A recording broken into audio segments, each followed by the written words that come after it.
नमस्कार, आप सभी का हार्दिक स्वागत और अभिनंदन है।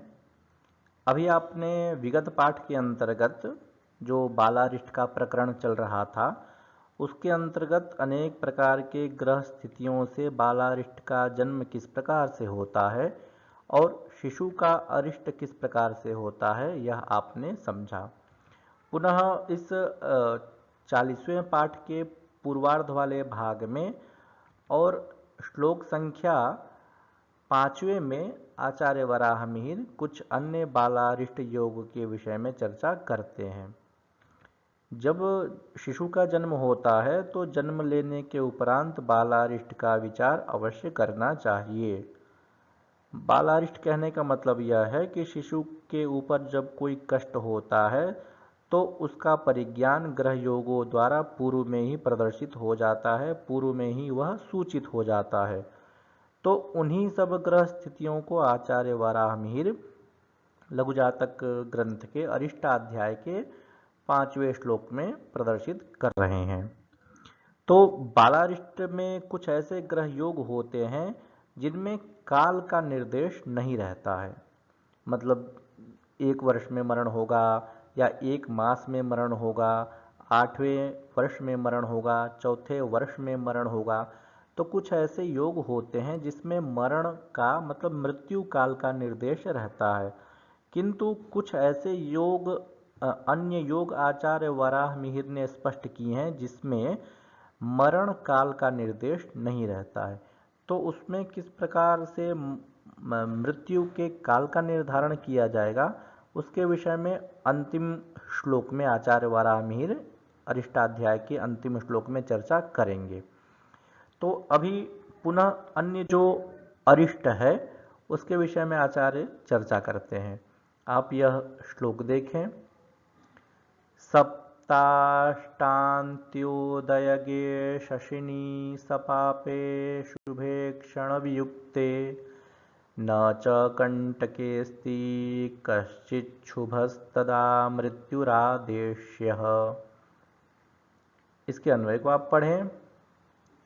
शुभे क्षणवियुक्ते सपापे शशिनी सप्ताष्टान्त्योदयगे कंटके कश्चिच्छुभः न च अस्ति तदा मृत्युरादेश्यः। इसकी आप संस्कृत व्याख्या देखें।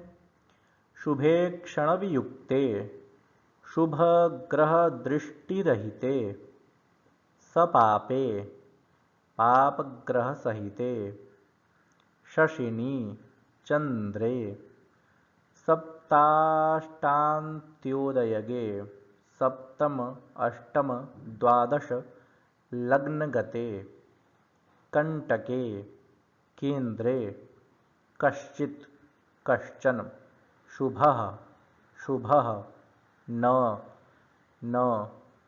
च तथा अस्ति भवति तदा ततः मृत्युः मरणम् आदेश्यः वक्तव्यः। यह हुई इसकी संस्कृत व्याख्या। अब इसके हिंदी भावार्थ को समझने का प्रयास करते हैं।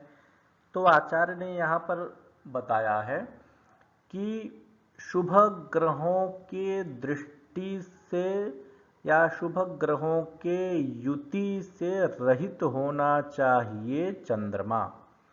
अर्थात चंद्रमा पर किसी भी शुभ ग्रह की दृष्टि न हो अथवा शुभ ग्रह उसके साथ ना हो, और वह चंद्रमा सपापे पाप ग्रह के सहित होना चाहिए। अर्थात पाप ग्रह के सहित चंद्रमा हो और उसको शुभ ग्रह नहीं देखे।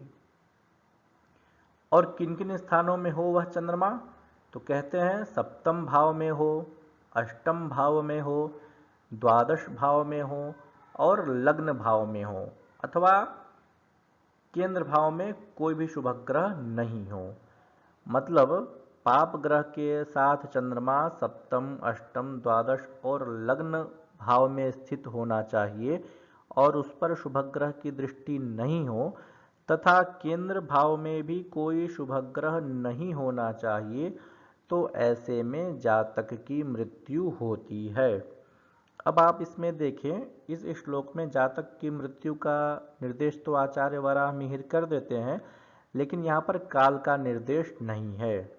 मरण होगा या कष्ट होगा, किंतु कितने समय में होगा, कौन से मास में होगा, कौन से वर्ष में होगा, इसका निर्देश यहाँ पर नहीं किया गया है। तो इसी के लिए आचार्य वराहमिहिर ने पुनः एक अन्य श्लोक का निर्माण किया है, जो अंत में यह प्रदर्शित करेगा कि जिस योग में मरण काल का निर्देश नहीं किया गया है, तो उसको कैसे समझा जाए, उसके काल का परिज्ञान किस प्रकार से किया जाए, यह सूत्र आचार्य ने प्रदर्शित किया है।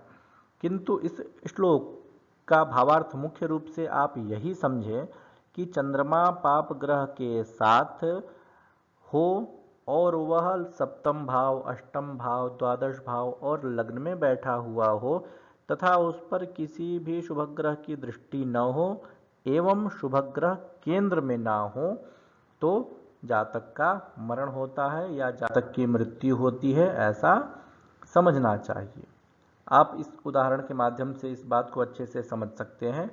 जैसा कि देखें, तुला लग्न है, सूर्य, शुक्र, बुध चंद्रमा के साथ शनि मेष राशि में है।